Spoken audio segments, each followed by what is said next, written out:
That's really bullshit. It was all bullshit. Politics aside, Donald Trump has the ability to grab attention and hold our attention every time he speaks. Today we'll look at examples and show you how you can apply his tricks to dominate any conversation. If you've done any public speaking, whether it's on stage or in a boardroom, you'll know that grabbing people's attention is really a talent to be jealous of. And I could care less about politics, honestly. But when Donald Trump speaks, it's really hard to take your eyes and ears off of him, especially if you compare it to more boring talks. And in the meantime, I don't anticipate, I'm hoping that the Israelis will not make any massive land invasion. If you're new here, I'm Rachel Smets, and on my channel you'll find weekly videos to improve communication skills, and I love analyzing great personalities and speakers to learn from. The first habit we can learn from Donald Trump is this. Nevada, where we did so well, we had a wall in the back. We don't have a wall here, we have great people. Great people. He's making sure to have audience participation, and that's a great attention grabber. Then he uses this very powerful vocal variation technique. We won our primaries. We won our general election. We don't lose in South Carolina. But you know, I'll tell you, we have to send out the signal that we're not playing games. In November, we're going to win. We're going to take it all back. And this is sending out the signal, just like in Iowa, just like in New Hampshire.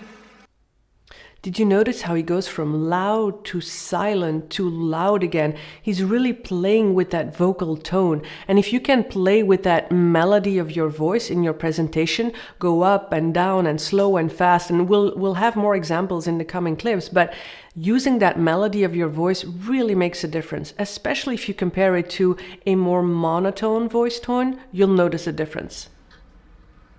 As you know, initially, the president of Mexico, Sisi, did not want to open up the gate to allow.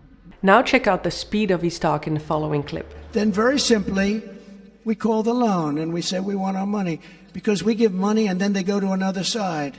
As an example, let's say we give all this money. We're already into Ukraine for over $200 billion. And they could make a deal with Russia in the next 3 weeks, and all of a sudden they don't want to deal with us anymore. We've given hundreds of billions of dollars. And why are we at over $200 billion? And the European nations are, if you add them up, it's a very similar sized economy. He uses a very fast pacing. He doesn't allow a lot of pausing. He doesn't allow a lot of silence. And a lot of speakers, they speak a bit slower and they need time to think. And then they add filler words like and ah. Very annoying. Donald Trump, he's such a powerful skill because he talks a lot impromptu and he doesn't read a script, and yet he doesn't allow time for filler words. He just goes on and on and on. In fact, he says he doesn't use a script in this next clip. I said, because if I ran this speech that I'm supposed to be using, but I decided not to. You know why? Because I feel at home. He doesn't use a script, and it shows a lot of confidence. It's a very powerful skill to be able to talk off the cuff, impromptu like that. By the way, I'll link to a few videos below about avoiding filler words and how to talk impromptu easily. Donald Trump does use pauses. He does use silences because it is very powerful. But you have to be able to do it in the right way and the right time. And he knows how to do that, because adding some pausing, adding some silence, it really anticipates the audience. Something is coming, or it acts as a verbal punctuation or an exclamation. It also helps you to transition to a new topic or a new idea. Let's look at some examples of some small pausing first. You don't hear about that war anymore. You know why? Because they're not doing well, that's why. Because the fake news is totally bought in, and now they're saying this is not working out. No, we got to get that war settled, and I'll get it settled. With the people of the United States of America, a little different. The radical left Democrats rigged the presidential election of 2020, and we're not going to allow them to rig the presidential election of 2024. We're not going to allow it. Not going to allow it. Thank you very much. I appreciate it. Never forget, our enemies want to take away my freedom because I will never let them take away your freedom. They want to silence me because I will never let them silence you. I never will let By them. the way, if you've liked this so far, can you hit that like button and the subscribe? I really appreciate that. Using a pause or silence to create anticipation is very powerful. And Donald Trump does this in the next example with a very long 33-second pause. Greatest nation in the world.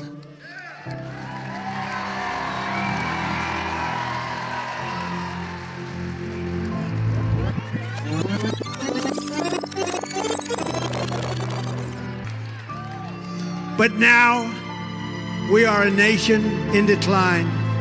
I did fast forward this clip, but I'll put the video to the full version below this video. However, it was 33 seconds and people want to know what is coming, you know, what is he gonna say? What is he gonna say next? So it really, really works if you can add pauses and silences into your talk instead of filling it up with uhs and ahs. Try it out. It's a really, really powerful skill that shows a lot of confidence as well.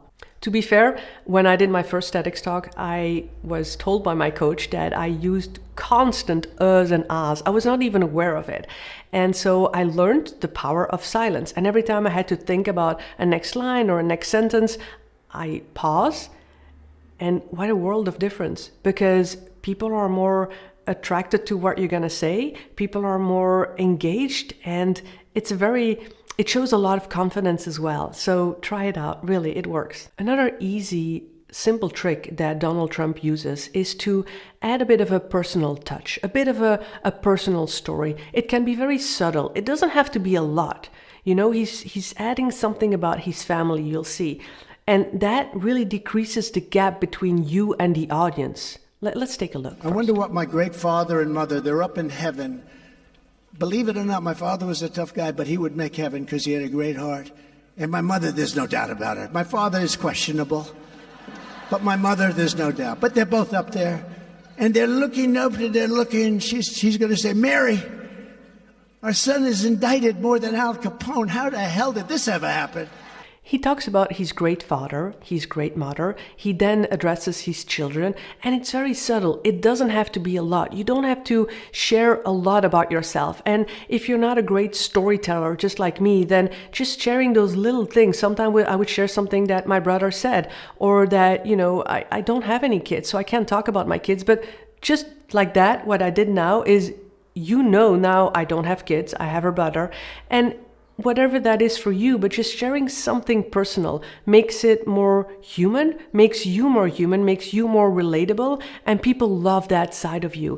Not just the content or the seriousness of your talk, but just adding that little personal touch really makes you closer to the audience. It raises empathy and relatability and likability. The takeaways from today's video to grab attention and takeaways from Donald Trump's habits and speaking skills are, first of all, to add vocal variation, to use that melody of our voice, to go a bit faster, a bit slower, a bit louder, a bit softer, to vary our tone in our voice, not to be that, you know, to really avoid that monotone tone.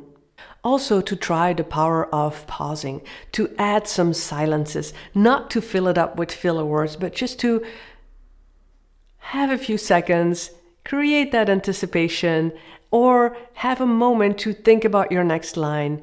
It's very powerful and shows a lot of confidence. Also add a little bit of a personal touch, a little bit of a personal story, something about yourself, something that creates that relatability, that likability, that makes you more human, and not just talk about the facts and the figures and the content of your speech, but just something personal. And if you really, really don't like to share anything about you personally, then talk about a friend or a client or somebody else, but use a bit of a story. That storytelling, I mean, it's just the way people remember you, because people don't remember what you say, people remember how you make them feel. And if you share a story and you create this emotional feeling, that's how you captivate the attention and how you are more liked and remembered.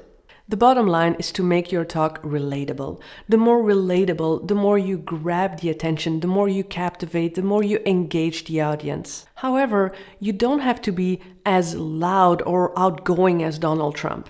As a matter of fact, if you're more reserved, if you're more quiet, that silent has a lot of power as well.